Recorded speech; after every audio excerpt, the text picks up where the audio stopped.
It gives me great pleasure to be here today at this event to promote the Queen's Award for Enterprise.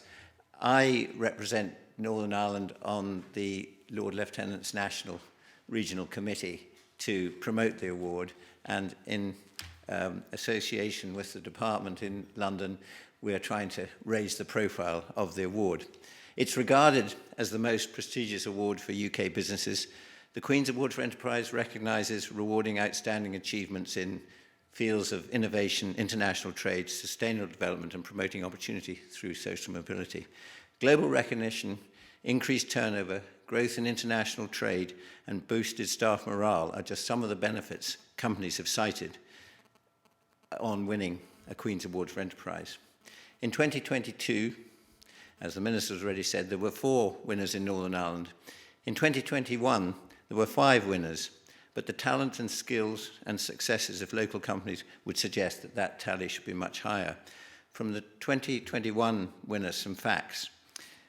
92% of the UK winners in 2021 were SMEs, and of that, 44 of the 205 winners have less than 10 employees.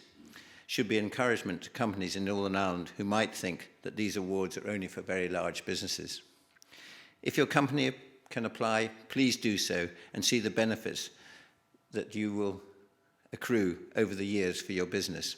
Please also spread the word about the award, because a lot of people don't know about it and probably think it's not for me. So encourage companies who would qualify to make an application.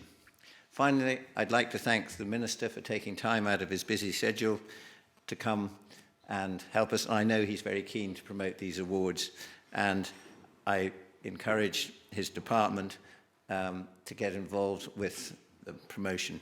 Thank you to Invest NI for organising today, and special thanks to Nikki Bruno and her colleagues from the Department for Business, Energy and Industrial Strategy for coming over to present to you and hopefully answer any questions you may have.